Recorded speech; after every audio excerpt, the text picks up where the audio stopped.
By the way, I'm recording this meeting, so if anybody's got an issue with being on a recorded meeting, I just want to let you know. So.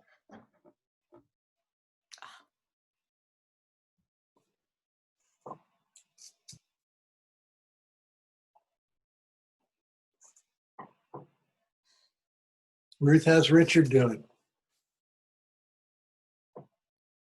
Oh, you're muted.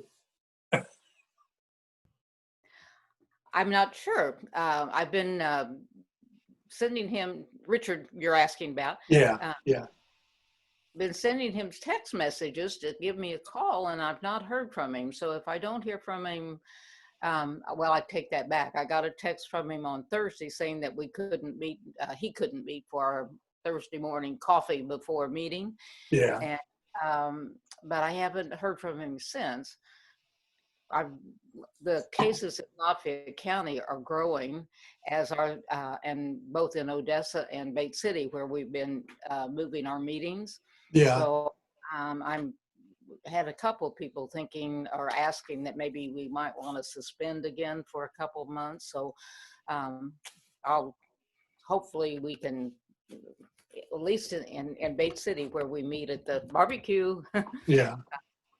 We can social distance, but I don't know, it's getting, Lafayette County is getting to be a bit of a hot spot now.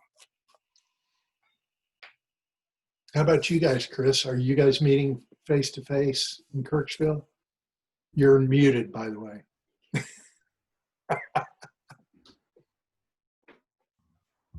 We are meeting face-to-face and Zoom if the presenters prefer to meet by Zoom. So. Oh, good. Okay. Yeah. Excellent.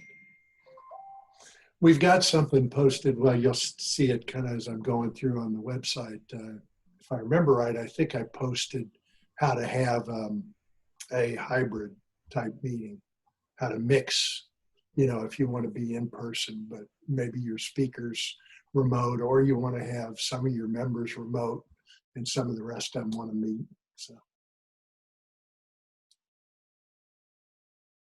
well, it's 10 a.m. So let's see. I'm going to wait till 10:01 and then we'll get started because I want to promise everybody to get out of here on time.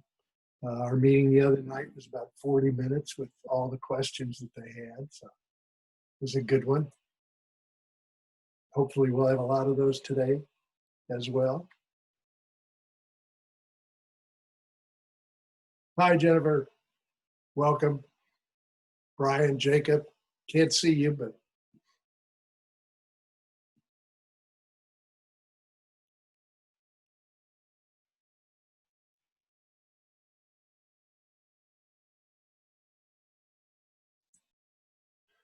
okay, well, I'm going to go ahead now and share my screen because pretty much everything I'm going to talk about today is going to have to do with showing you where some of the resources are for membership. I appreciate you all joining us this morning. We tried to make your life a little bit easier so that all the membership resources, we bring them together in one spot so that you'd either have a link to them there or the resource itself located there so that you don't have to jump around between zone websites and Rotary International websites and various different places to get to things, so that we'd at least give you some ideas there. First and foremost, if you haven't done this yet, please go out to Rotary.org and get your My Rotary login, okay?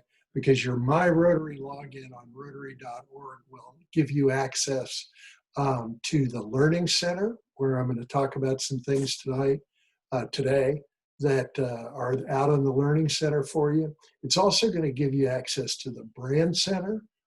It's also going to give you access to some resources and downloads that are actually out there on. So it's www.rotary.org, and all you do is get on the first screen, click on My Rotary, and it'll give you a setup screen to put your email address and your information about what club you belong to.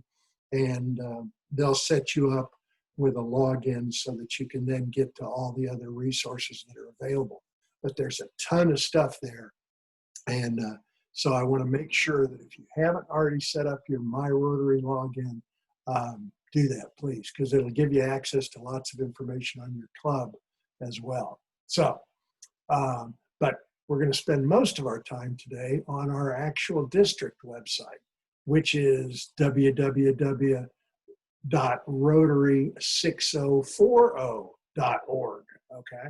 And we spent a lot of time and effort over the last couple of years rebuilding our website and creating content there. And this is just a piece of all the content that's available. You can see Don's smiling face there with the river in the background. And there's lots of stuff here. So in fact, Kathy, this is where you'll find that Speakers Bureau information that I mentioned earlier. So when you're trying to find speakers, this is the place to go.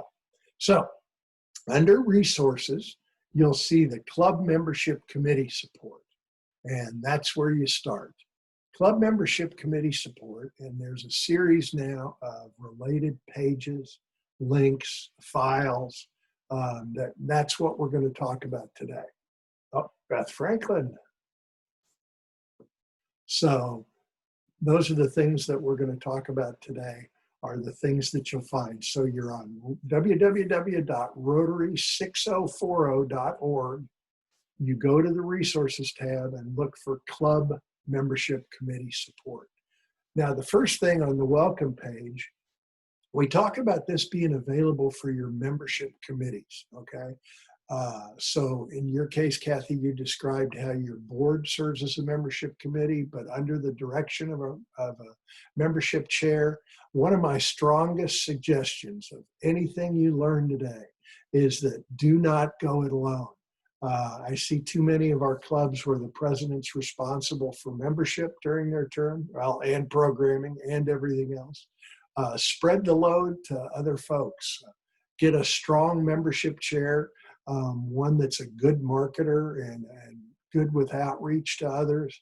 And if at all possible, please build a committee around that membership chair so that you have more people working on just on the membership effort, because it's a long haul and it takes a lot of effort over a long time.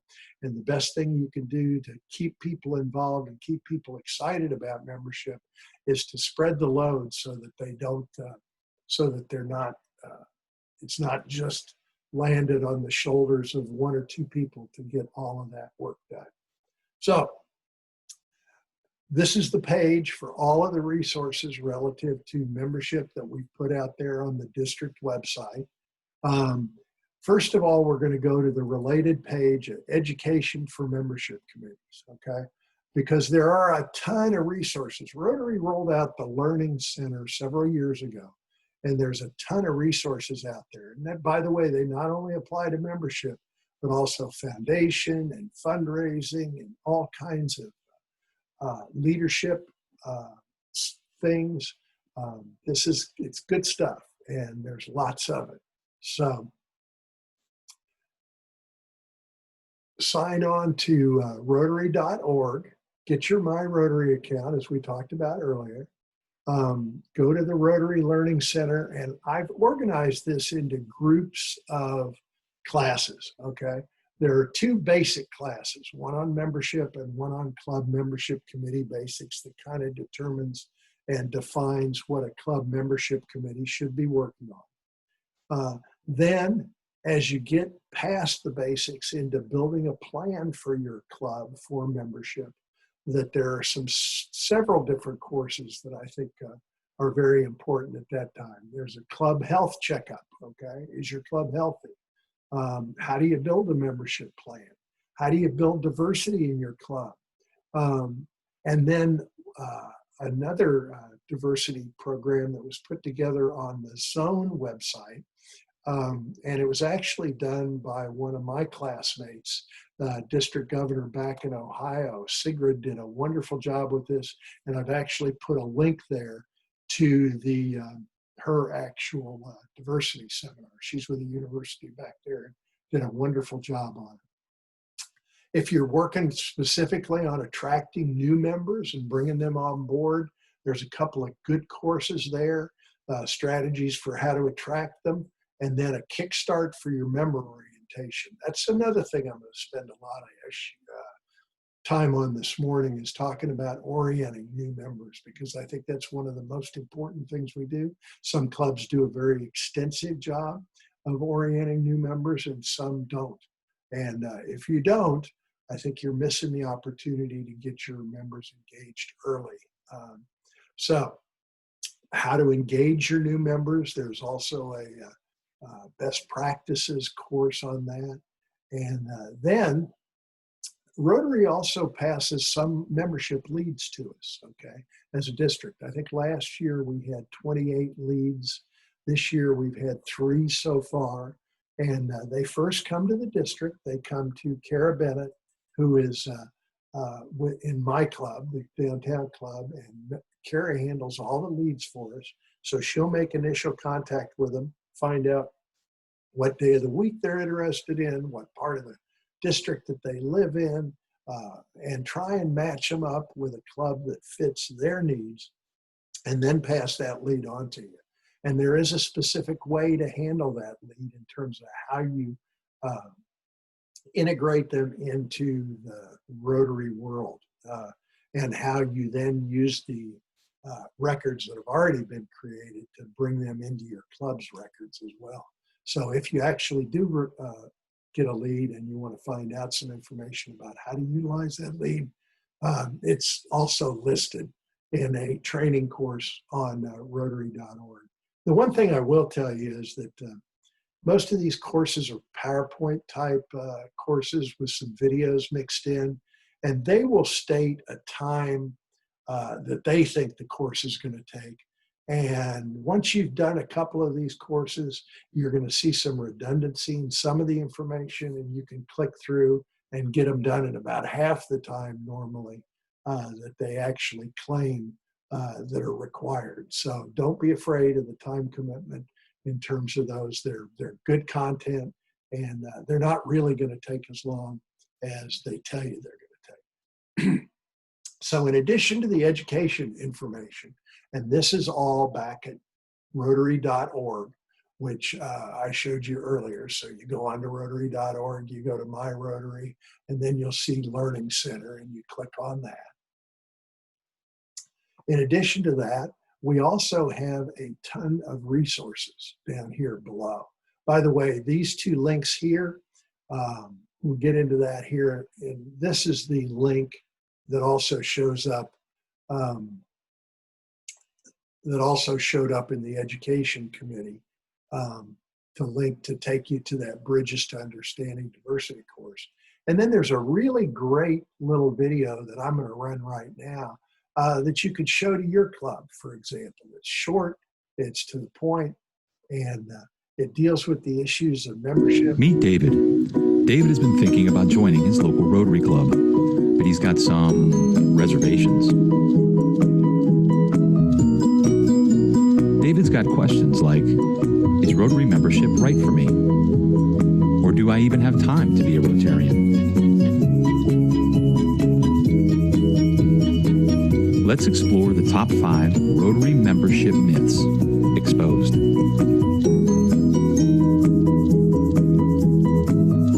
Myth number 1, Rotary is only for business networking. While Rotary was in fact founded as a professional group, its purpose has always been centered on service to the community and in fact the world. Both the personal and professional contacts that you will undoubtedly make are just a wonderful side benefit of joining Rotary. Myth number 2, Rotary is just an old boys club. There was a day when Rotary was comprised of just local businessmen, but that was long ago. Here's the bottom line. We're simply looking for high-character men and women in our community that want to serve. Myth number 3, Rotary is expensive. Actually, Rotary membership fees vary from club to club, community to community. Some are as little as mere dollars per month. Myth number 4, if if I can't make the meetings, I can't be in Rotary. Rotary is about serving. If you want to help us serve the community, but just can't get to regular meetings, your local club will absolutely find a way for you to participate. Myth number 5, I just don't have time to be a Rotarian. Do you or does your business have 2 hours per month to contribute to the community? We can show you some reasonable goals and examples of how to get yourself involved in Rotary inside of your busy schedule. So you see, David did have some concerns about joining Rotary until he heard the whole story. Don't let these myths stand in your way. Start your Rotary journey of service right now, because the world needs Rotary, and Rotary needs you.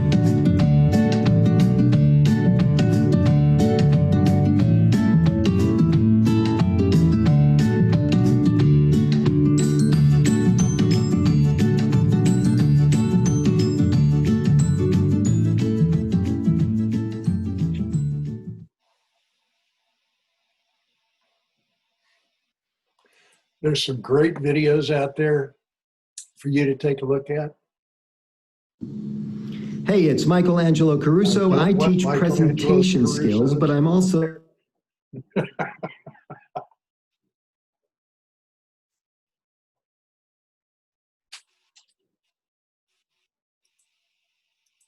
Although Michelangelo does have some pretty good ones. So if you're ever interested in seeing his,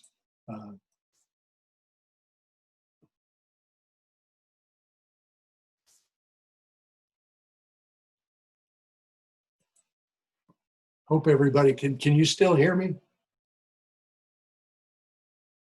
Okay, good deal. I was afraid that I'd lost something there. Okay, let's go back and reshare that screen.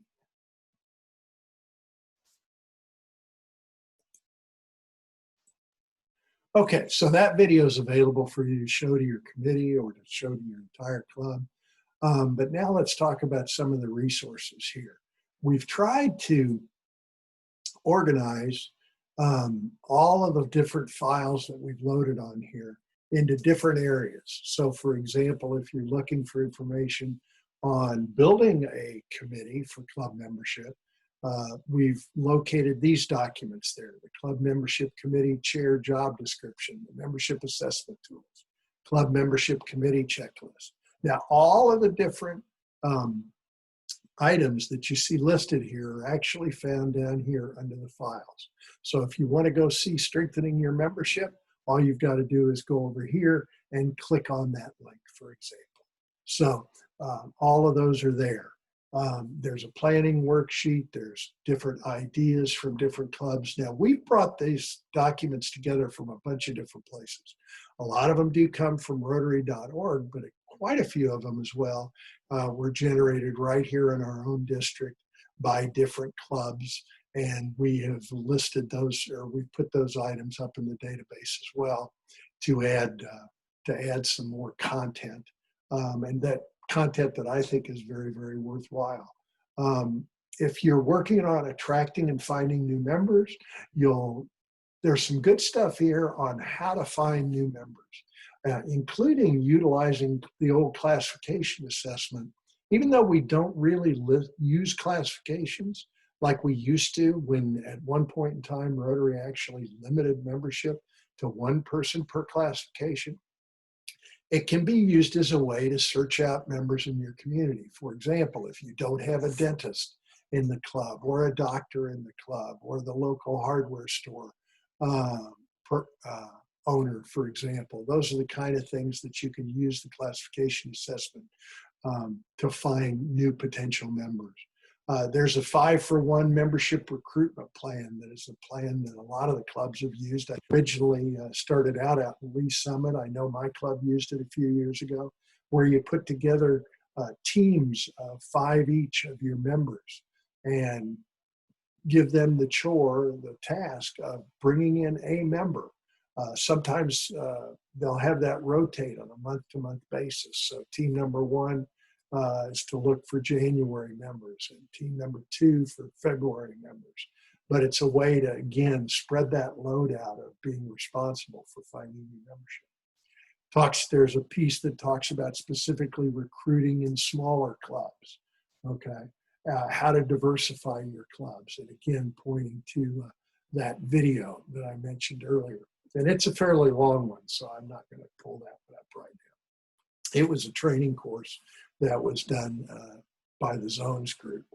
And now, I mentioned this earlier, I want to spend some time on orientation because a lot of our clubs do have good orientation programs. Some of them don't. And this is kind of an invitation, if you don't have one, to please try and add one to your program, because we think that orienting new members is extremely important in terms of getting them off on the right foot with Rotary. Now, we've put a lot of stuff out here that comes from other clubs, so feel free to grab it. Feel free to, some of these are, by the way, some of these are doc files like this one. Some of them are PowerPoint files, some of them are PDF files. There's a variety of different files.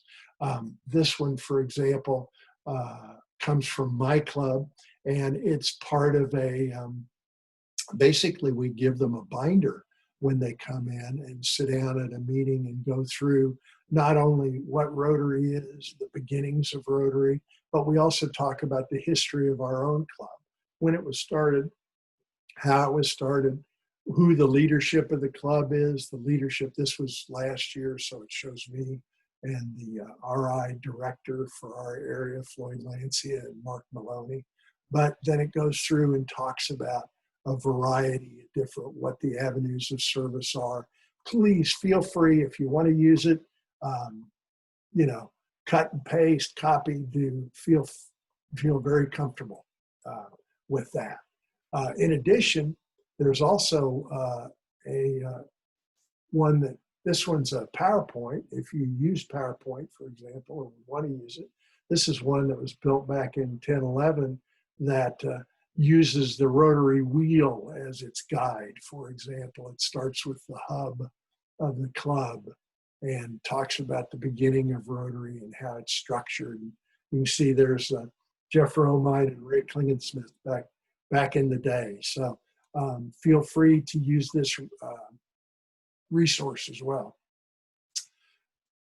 Again, don't worry, copy and paste, have a good time with it.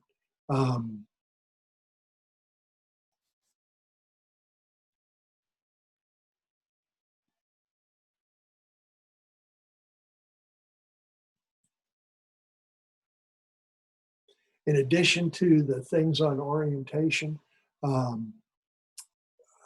there's slide notes, there's induction materials that talks about how to have, for example, an induction ceremony for your new members, which I also think is extremely important because it makes their joining a very special event, and hope you get the opportunity to utilize that information as well. There's some information down here on if your major goal this year is taking a look at some strategic planning and the health of your club. What's a health check? Okay, well, the Rotary Club Health Check is a series of things that you can go through to just look at your club and kind of assess where you are right now. In addition to that, there's how to plan change inside your club. And this is extremely important because none of us is particularly drawn to change.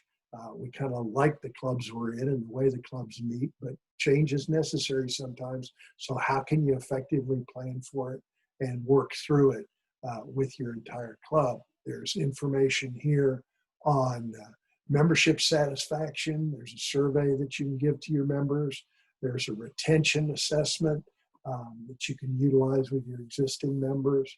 There's a member exit survey here, so that if you do have somebody that has to leave the club, that maybe you can collect some information there that might help in the future, making some changes that might be necessary. This one's a new one, and this one's on club models.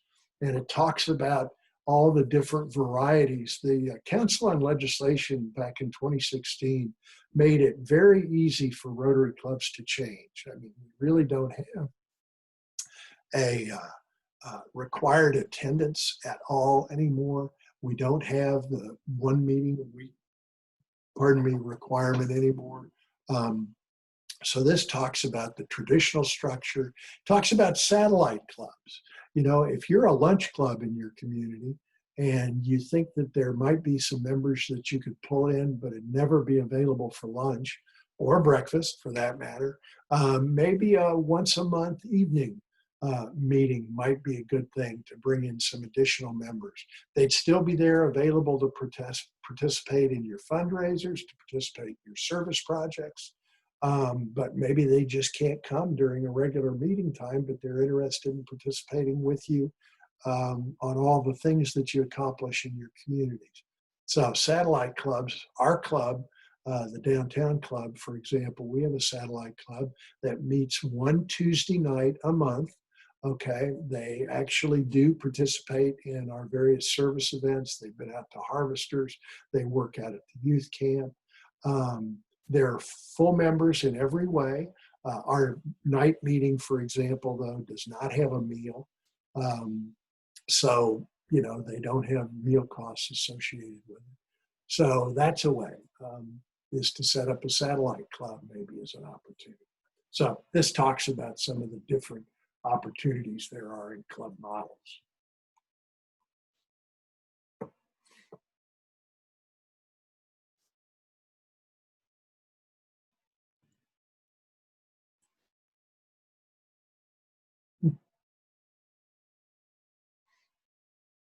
So that pretty much covers all of the resources that we've put out there. There's lots of files out there. Please don't worry about cutting and pasting from those. Now I'd kind of like to open things up for questions and talk about what are the things that you're being challenged with. What kinds of things would you like us to deal with in future meetings that we talk about membership? So I'm going to ask everybody to kind of unmute themselves. Hi, Beth. Didn't see you earlier. I got on a few minutes late. Sorry. That's okay. I hope you caught everything. I did. I think so. Good, good, good. Hi, Jennifer. So. I think that idea of the satellite club is really a good idea, and several of our noon clubs should take a look at that, because I think it's just getting a lot harder for some people that would make great Rotarians to come to lunch. And as Mark said, it's a way to sponsor that club. They're still an integral part of your club. Maybe someday if they grow bigger in a few years, they can separate. But I think right now it's something a lot of clubs ought to look at, because it's just getting harder and harder. You know, particularly I think in these clubs that happen to be on the fringe of Kansas City, for instance, out a few miles. You know, a lot of their people commute into Kansas City and are never available for lunch, but would make great Rotarians. So I'd encourage you to take a look at that. Excellent. We actually, one of the reasons that we initiated ours was it actually allowed us to save some of our members because they were going to have to, they changed jobs, you know, started working out in the suburbs, couldn't come to a lunch meeting anymore, but they're, you know, they can come downtown or actually in Midtown for a meeting once a month, and they still participate in all of our other activities. And we actually created a lower due structure because they weren't participating in the meals at all. So that kind of worked out as well. So be willing to look at satellite clubs as an opportunity. So I have a yeah. question. Hey, Kathy. So does the satellite club count towards the membership of the sponsoring club then, or Yep. are they their own count? No, they're part of the sponsoring club. It takes 8. They say it takes 8 members to start a satellite club, but I've seen them started with less than that, quite frankly. 8, I think Rotary International, if you register your satellite club with RI, they want to have at least 8 members. But if you only had 5, I don't see why they couldn't have 5 as well. So, and again, Yeah, now that well, we've gotten used to Zoom meetings does for the bringing in satellite club speakers, then? yeah, I'm sorry, go ahead.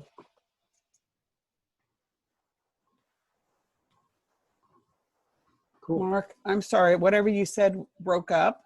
Can you Oh, repeat okay. what you just said about Zoom? I'm very interested in how to use Zoom for this exact reason. Gotcha.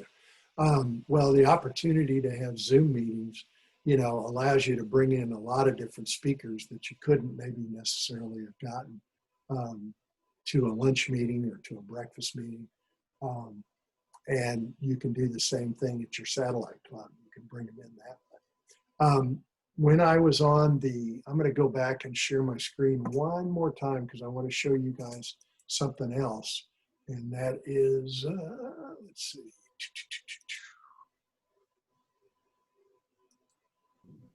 On that same resources tab there, you see that Speakers Bureau down there below. That's the one I mentioned earlier, Kathy. Here's a whole list of possible program ideas of people that we've already reached out to, and they've said that they're available, and they're there to talk to your club about whatever, you know, whatever it is that their topic is. There's some good ones on there. Please feel free to utilize that. And if you've got anybody, if you talk to somebody or they speak at your club, whether Zoom or face-to-face, and they go, how can I get in touch with other Rotary clubs? You know, send me an email, send Dot an email, and we can get them listed on the Speakers Bureau as well. But it's a good way to add content these days. And also, somewhere on this computer, I've got a pretty good checklist from a district back in Eastern Ohio that talks about how to do hybrid meetings where you're combining Zoom with face-to-face meetings. So are you guys back to face-to-face, Beth? We're doing hybrid, and that's why I'm so interested in Zoom. We have about 20 people who come to the meeting, and we're using a different location right now where we have our masks, we spread out, and then they have a giant projector screen, and we can put the Zoom people up on that screen. We have about 20 people participating with Zoom as well. And Great. we have people who can't come to a meeting can do Zoom. So I think even when this pandemic's behind us, I see no reason to stop using it. And I think it'll be a good tool for people who can't do a lunch meeting or have no interest in doing a lunch meeting, but might sit at their desk at work and participate that way. So I'm very interested. I don't have a success story yet on getting new members, but I just know that that's a way to do it. Great. And by the way, I'd be it's curious really, what your, go sorry, ahead, Sandra. I'd be curious what percentage of your members are attending right now? I mean, our membership is down to about a third, and that's half of us Zoom and half of us in person. Do you know our where you stand membership, on your attendance? Yes, our official membership is 110. Pre-pandemic, we had about 60 people week in, week out. Maybe not the same people, but 60 all day long. We have between 40 and 45 now, which I think is a pretty good. And good. when we were totally Zoom, we had 35 to 40. So I think we're doing, Wow. we're hanging in there. And this checklist, Beth, talks about how to set up your cameras, for example, on when you're doing a joint or a hybrid like you guys are doing. I think that's great. And I really think Zoom is going to be a part of all of our, you know, Rotary activities going forward, even though sometimes it makes me absolutely crazy. Well, I got to tell you, like everything else, you just have to be patient and kind of roll with it. We've had 3 meetings. 2 of them came off beautifully. One of them was horrible. Nothing worked. But that's just the way it's going to be. And that's not just Rotary. That's just in life right now. For me personally, one of the most wonderful things, we're a singing club. I know there's not many of us left. I insisted that we sing on our Zoom call, and they were deliciously horrible, but it made everybody laugh, and it was just a great way to start the meeting, and it had to get better from that. We had a real interesting call with the Club One up in Chicago. They've got a project where they're working on the Paul Harris House. They've actually acquired the house, and they're putting it back in shape to be used in Chicago for things. And they took us on a virtual tour. So it's just somebody walking through, you know, with a digital camera, but it was pretty cool. It was worth it. So I'm sure they're more than, of course, they're also looking for donations. So be ready for the pitch. Hey, I'd like to encourage you all to, as you're experimenting and working through this hybrid model, to share, especially some good successes, because I think we could all gain from that. You know, it's a challenge, and I think you're right, Beth. I think it's probably here for the long road, and you know, the better we get at it, the more meaningful it is. I mean, especially for the Zoom people, because they're, you know, we've got to figure out a way to, the sound has to be good. Can they participate? Some guy told me the other day he'd watched a few and he got tired of watching everybody else eat during that early part, you know? So just sharing some ideas so we can all get better at this. You know, I think we're going to get more and more information as we go along. Yeah, it was important to me that the people on Zoom had the same experience as the people in the room as best we could. Mm-hmm. And I tell you, having a place with a giant screen that you can put them up there so they can see us, we can see them. That's the place we're at now is temporary and it's not perfect, but that screen has made all the difference in the world. Great. Beth, have you had a microphone set up out in the audience so that, like, if you were having questions or something, the Zoom people could hear them? I make everybody come up to the podium where the laptop is and do it there. We're still pretty low tech, but it doesn't, you know, it's not that big a room. People can get up and walk up there, and they're happy to do it once they're told to do it. And the equipment's not expensive to do this anymore. I mean, no, I've got a camera here that, as you'll notice, I'm messing with it right now. You know, I mean, this was like $215, and it's a camera and a speaker and a microphone. So just a Logitech device. So we're not talking about spending a fortune to get this stuff done. So. Cool. Any more questions, or anybody got any success stories they want to share in the membership area? Hey, Mark, I had a question for, I think, Beth and a few of the other folks who are doing the hybrid meetings. So we're with KCI Rotary Club, and right now I'm still solely Zoom. But I'm kind of getting a little pressure from some members to kind of go back to in-person a little bit. We usually meet at Granite City. The Granite City for us, they put on a new requirement. At first, I didn't have to do like a attendance. I didn't have to do like a set people for food. Yeah. But now I kind of have to. Mm-hmm. So it kind of added, which I 100% understand, but it forced you to add another layer of just planning. But how did you all decide to go back to hybrid? Did you guys do like a survey with the club? Did you guys just do a executive decision? How did you go about the process of saying, hey guys, we're going to do this? Because I'm kind of caught as far as which direction is best for everybody. I will speak to that if you don't mind. I did a survey, and I heard back from 50 members.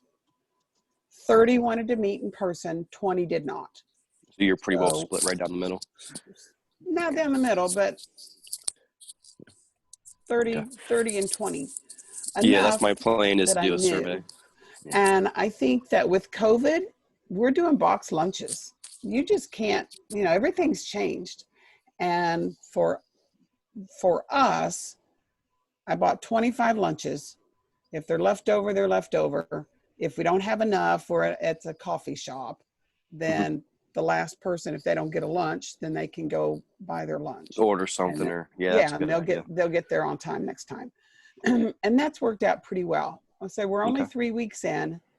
I have not had more than 25 people there.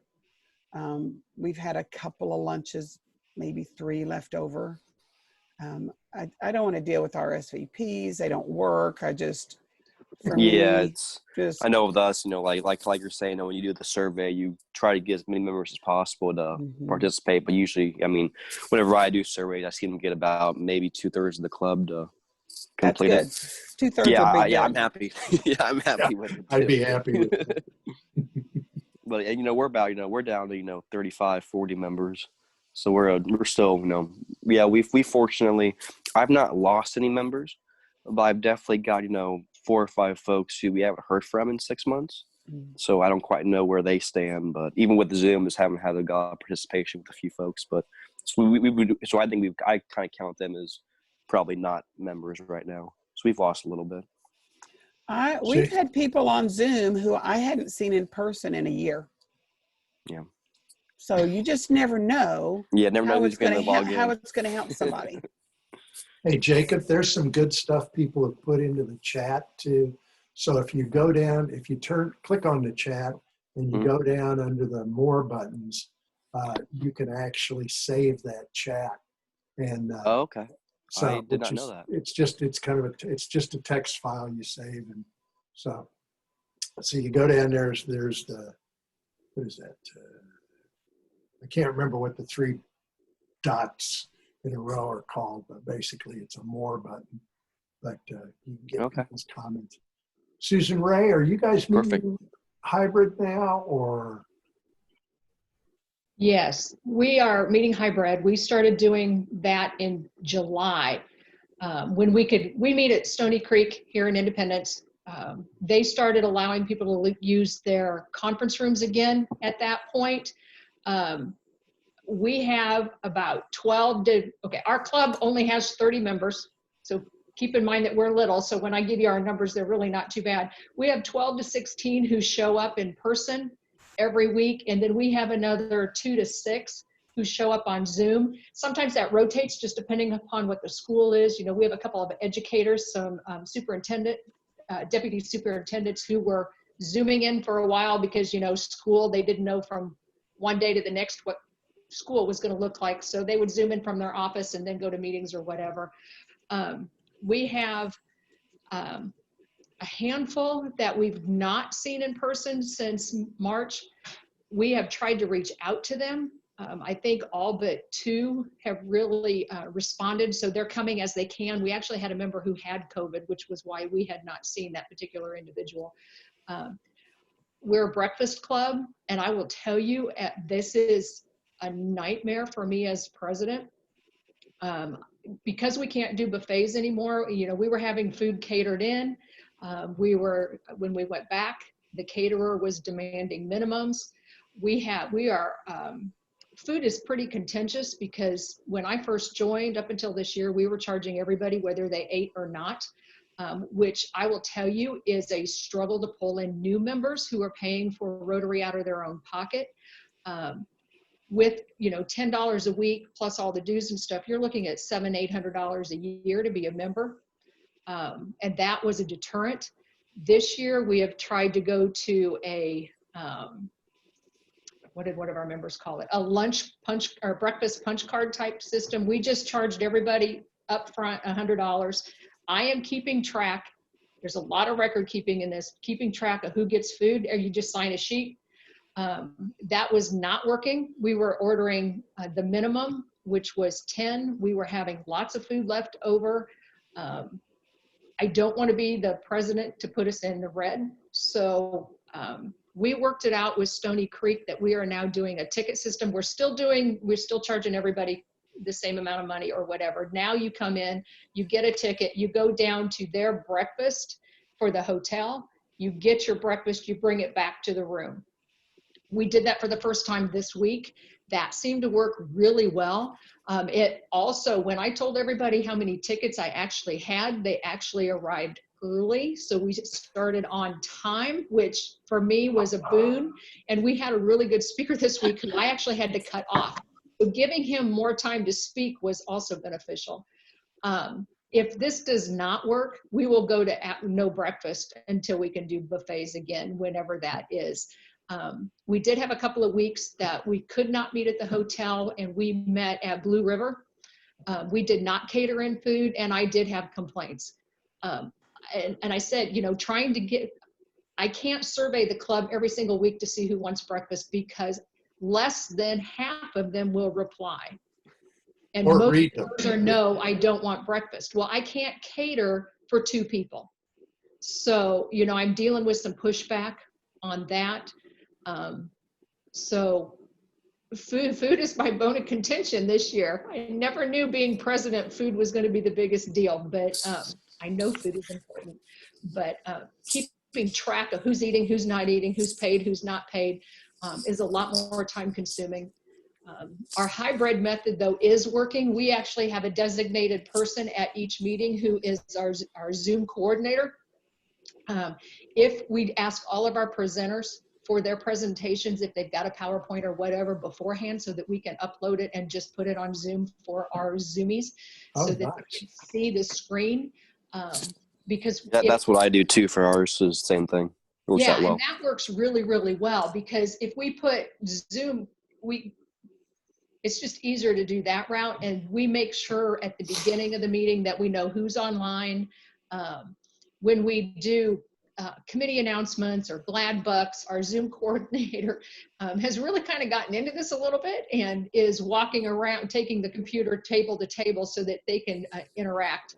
And we make sure that those folks get an opportunity to add to the conversation, ask questions of our speakers, and whatever else we need to do. I don't think Zoom is going to go away. And that's okay.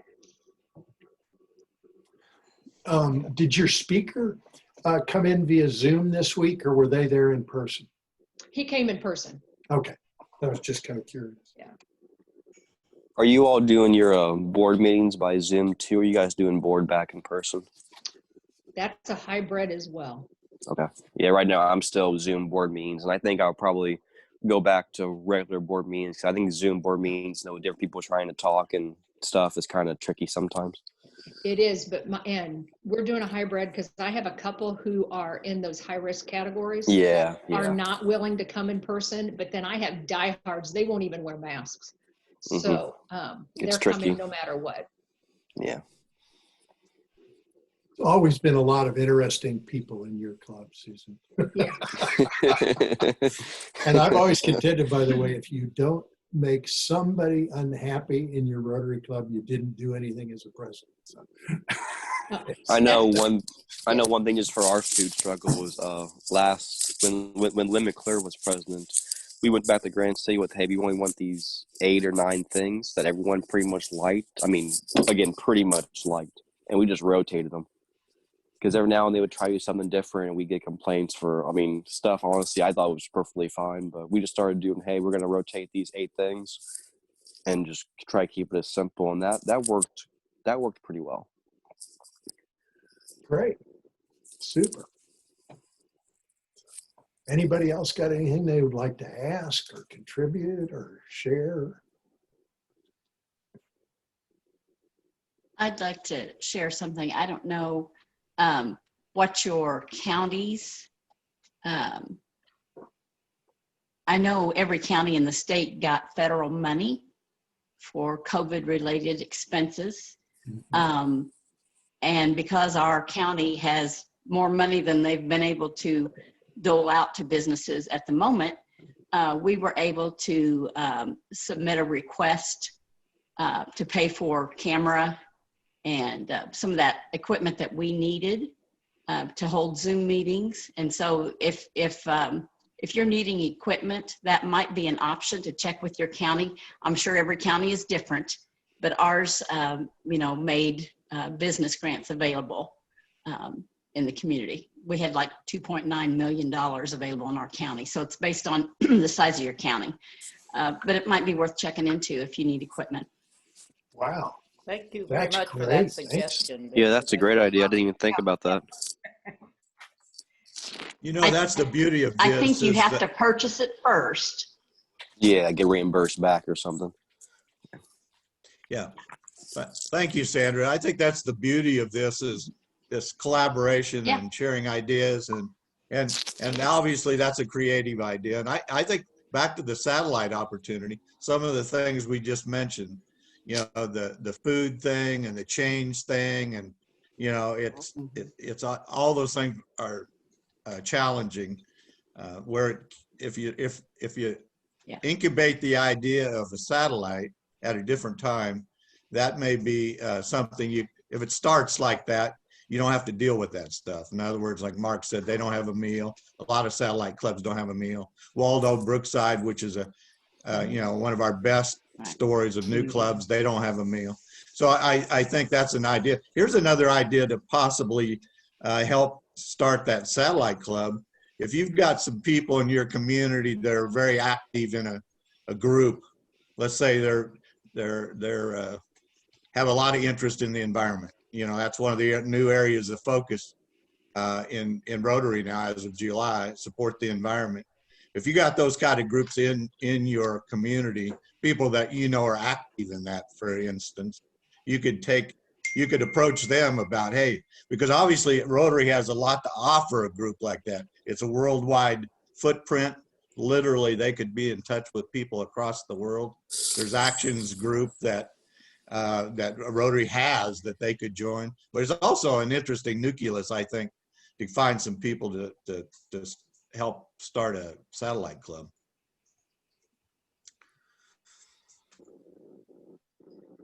Cool. Okay. Anything else? This has been a great meeting. Thank you all for participating. I might just mention that, the idea of whether or not you do a meal and the cost. I originally was in our noon club, and there was a meal that was, part of the expense. And I'm in a job that my job right now pays for my membership. But I knew if that job ever changed, I wasn't sure that I could afford to stay a member because of the expense. And then it became where I had more and more meetings happening at noon in my job, so I had to switch clubs. So I went to our morning club, and we do not do a meal. We used to meet at the hospital, and if you wanted food, you went to the cafeteria and brought it back to the meeting or ate it beforehand, which works well. But it really, I think it made it much more affordable for people. And I think a lot of times we lose people when they change jobs, if they go from a job that pays for their membership to a job that doesn't. And, that might be something to consider, whether, is that meal really, really something people want to pay for? Or maybe there's an option. But I know, again, Susan, the hard thing is that trying to figure out how many, because they're going to want to know how many you're going to serve. And that's hard. Yeah. So just a thought. I'm a big believer in trying to pull food out of your budgets if at all possible. I know it's tough, though. I belong to a club that does include food, and it's a huge amount of money, but we've let our budget become dependent on Rotarians who don't show up, and that's not a good place to be. Yeah, I know several years before I joined KCI, what they did and what they always did was you paid for lunch whether you attended or not. That's just how they did it. And we actually made a lot of money that way. So that's how, to me, it was also kind of, that's how people viewed it was, if I don't eat, that money's being donated to one of our charities anyway. And that, for whatever reason, what the club did for a long time. And it seemed to be okay until about around the time I joined, and I guess the newer members, like you're saying, the cost of it kind of was a problem. And that's when we kind of adjusted. But for the longest time, they just you paid for food, whether you attend or not. That's how they did it. Excellent. Well, thank you all very I much have a for question. participating. Yeah, Yeah, Ruth, that's go right. ahead. Yeah, Ruth, go Sandra, ahead. Sandra, what type of equipment were you able to get with your CARES grant? I think we had to purchase quite a bit because we really didn't have anything. I think maybe we had to even purchase a computer because where we were meeting before was a conference room at the hospital, and we were just able to use their equipment. So I think we had to purchase a computer, camera, speakers, microphone.